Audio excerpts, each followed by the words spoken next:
Assalamualaikum warahmatullahi wabarakatuh. Perkenalkan, nama saya Artika Putri Nur Anisa dari kelas B dengan NIM F112121241015. Di sini saya akan mempresentasikan tugas mata kuliah saya, Komunikasi Efektif, dengan tema Pengasuhan Positif untuk Anak Usia Dini. Di sini saya akan membahas pengertian apa itu pola asuh, pengertian apa itu pengasuhan, keterkaitan antara keduanya, pola asuh dengan pengasuhan, dan apa pengaruh positif dari pengasuhan positif yang kita berikan kepada anak usia dini. Baik, di sini saya akan menjelaskan pengertian dari pola asuh terlebih dahulu. Saya mengambil kutipan dari Zulfa tahun 2019 mengatakan bahwa definisi dari pola asuh itu adalah cara bagaimana orang tua memperlakukan anak, membimbing, mengajari anak, dan menjaga serta melindungi anak ketika berada pada proses perkembangan, beranjak dari anak usia dini sampailah ke dewasa. Pola asuh pada zaman sekarang itu sangatlah beragam. Hal ini menjadikan statement didiklah anak sesuai dengan zamannya. Pola asuh sendiri ditekankan terlebih dahulu diterapkan kepada orang tua atau lingkungan keluarga. Orang tua perlu menyisihkan waktunya yang cukup untuk melatih keintiman dan menjaga pelatihan emosional bagi anak-anaknya. Selain itu, kecerdasan emosional juga sangatlah penting dalam pengasuhan dan hubungan dengan orang tua. Saya mengambil kutipan dari Nigua tahun 2019.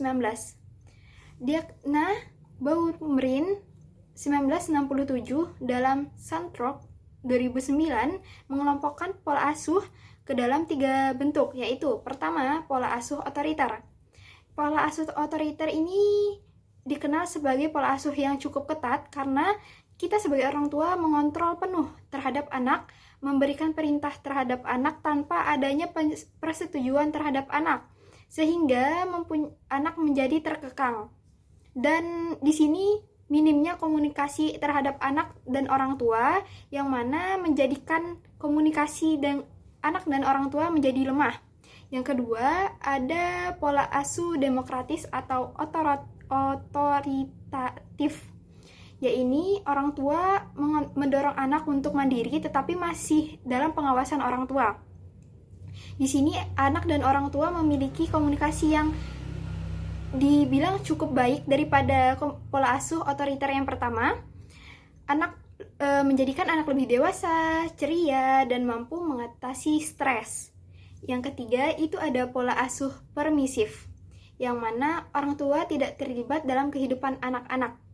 Anak memiliki kebebasan tanpa bimbingan, yang mana pola asuh ini cenderung untuk anak melakukan pelanggaran. Selanjutnya saya akan membahas tentang pengasuhan.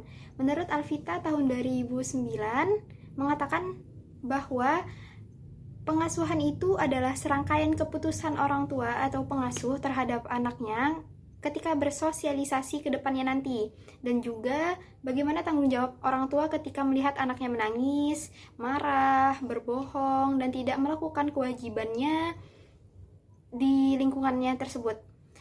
Yang mana hal ini dilakukan untuk mendidik, membimbing, dan mengajar anak dengan tujuan tertentu. Pengasuhan juga bisa dipengaruhi oleh 2 faktor, yaitu faktor eksternal dan faktor internal. Faktor eksternal itu meliputi lingkungan sosial, fisik tempat tinggal, dan lingkungan kerja orang tua.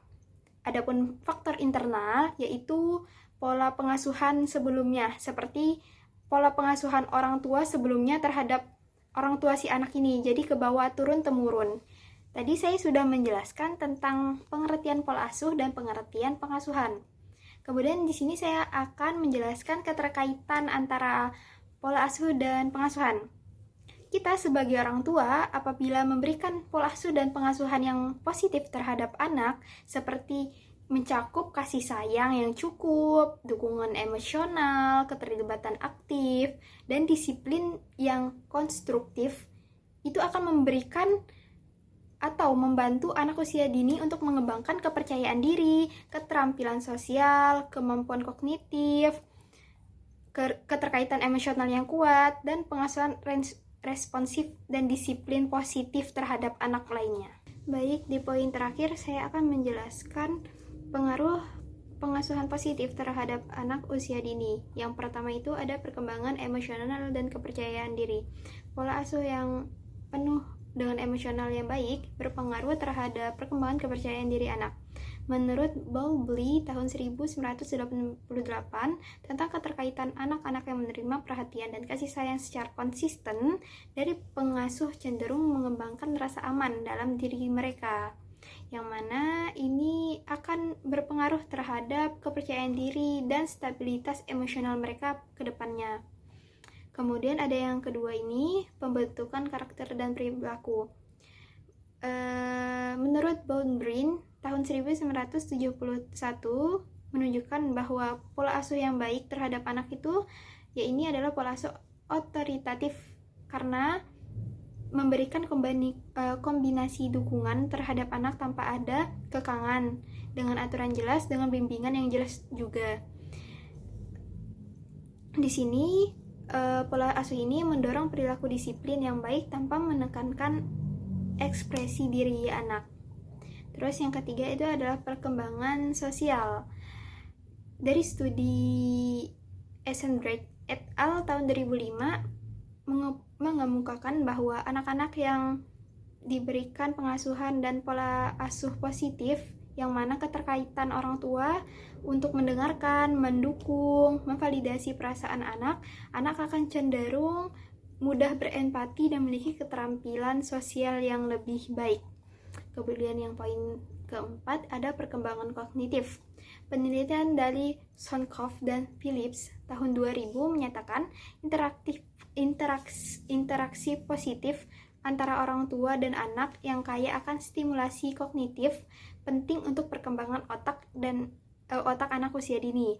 Lingkungan pengasuhan yang responsif dan mendukung dapat meningkatkan kemampuan berpikir kritis dan bahasa. Kelima, ada keterkaitan emosional yang kuat, attachment. Anisworth et al. Tahun 1978 menemukan bahwa anak yang memiliki keterkaitan aman dengan pengasuhan cenderung lebih mandiri dan memiliki hubungan sosial yang lebih positif.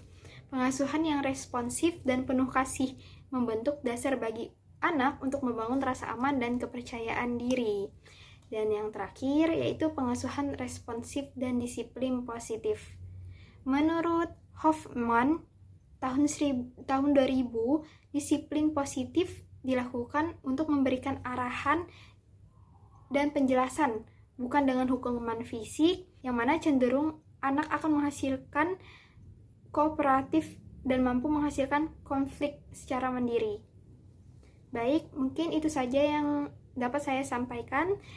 Terima kasih atas waktu yang telah diberikan untuk kesempatan saya berpresentasi sekarang. Saya ucapkan Assalamualaikum warahmatullahi wabarakatuh.